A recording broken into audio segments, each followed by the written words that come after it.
Welcome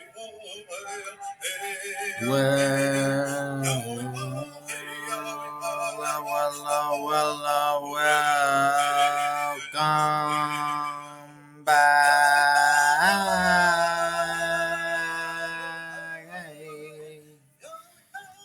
Welcome back. Chapter 5. Code Talker by Joseph Bruchac. That's right. Published by the Penguin Group. Say word. Please excuse the mispronunciation of any Navajo words. I'll never forgive you. Chapter 5. Oh. High school. Oh, yeah. At first, my time in the boarding school did not go quickly. In fact, the days were so long that it sometimes seemed as if each one was a year. Despite the boredom and the loneliness, I kept on working hard. Trying to do well became my way of surviving, just as some of the other students got by simply by going somewhere else inside themselves, showing a blank and stupid face to our Billy Ghana teachers whenever they were asked to do anything. Then those teachers would shake their heads and go on to someone else. Most of those teachers expected very little of us, and that was just what some of us gave back in return. But that was not my way. I have always loved to learn, even though the learning they offered us was much less than that given to Billy Ghana children. Some of my other classmates survived boarding school by throwing themselves into the sports that we played. The older boys had basketball and baseball and football teams. After we younger boys got to know those sports, which none of us had ever seen before being sent off to school, we too became great fans. Some of us wanted nothing more than to become one of those heroic Indian athletes, like Jim Thorpe, who wore a sports uniform and did great things on the playing field. Whenever we played a game against other Indian schools, I was always among those cheering loudly for our side. But little I was when I came to school, and little I stayed. I grew some, but reluctantly. I'd never be more than a few inches above 5 feet. I was too small to play sports. I couldn't hope to become one of those athletes who recklessly threw their bodies against each other with as much energy as our warriors in the old days had hurled themselves at our enemies. Even though my body would not grow tall, somehow I knew that there was no limit to the growth of my mind.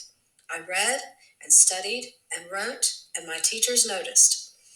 I still didn't speak up much in class. That would have been calling attention to myself, or embarrassing to the other students who did not do so well in their studies.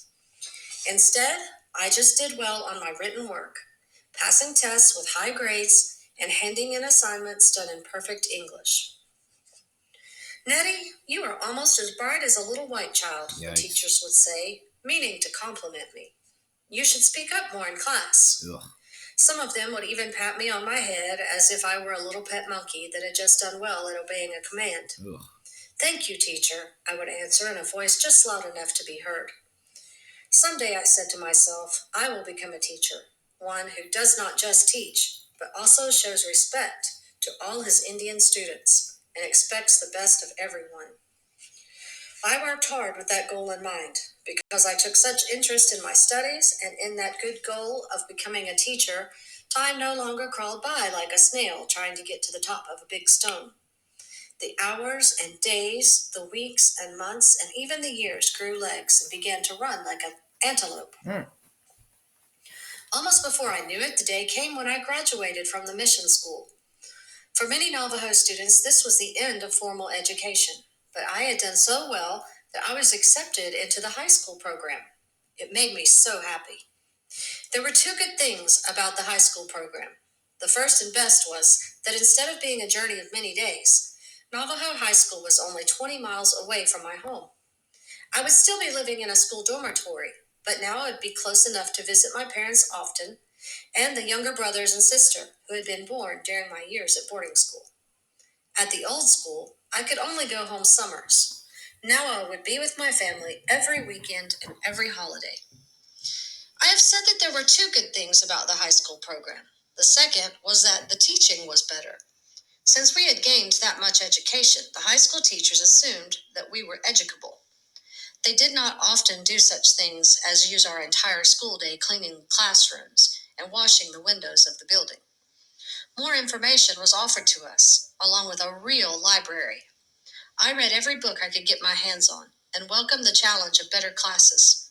I excelled in English and in social studies. One social studies paper that I wrote during my first year in high school I remember particularly well. I did not realize it at the time, but it dealt with people and a place that would change my life forever. Those people lived on a group of faraway islands that they called Nippon, but we Americans knew it as Japan. I had read about how those people were having hard times, so I wrote my paper about their suffering. I discussed how difficult it was for them because there were so many of them on their small group of islands. In a space not much larger than our own Navajo homelands, there were 80 million Japanese people. They did not have enough wood or coal to heat their homes. Terrible earthquakes had recently shaken their land. Many Japanese had been killed or injured, and their homes had been destroyed. They had no food and shelter and were in need of help. My social studies teacher was a man named Mr. Straight. He was tall and thin with a sharp face as pale as the crescent moon. He wore very small eyeglasses that were always slipping down on his nose. Those glasses fascinated us students. We all expected that one day they would slip right off and fall to the floor. That day, when Mr. Straight nodded his head after I finished reading my paper, those glasses slid down to the very tip. "Well done, Nettie," he said to me, quickly pushing his glasses back up on his nose, and then tapping me on my shoulder with his long, bony index finger.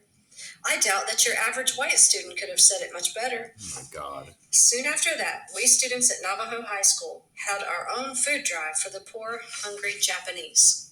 Even though we came from families much poorer than those average white students, we still were able to collect 2 big crates of canned goods that became part of the many tons of food relief shipped by America to the islands of Japan. For all the good it did America. Well, a lot going on in that chapter. I know I'm looking forward to the discussion.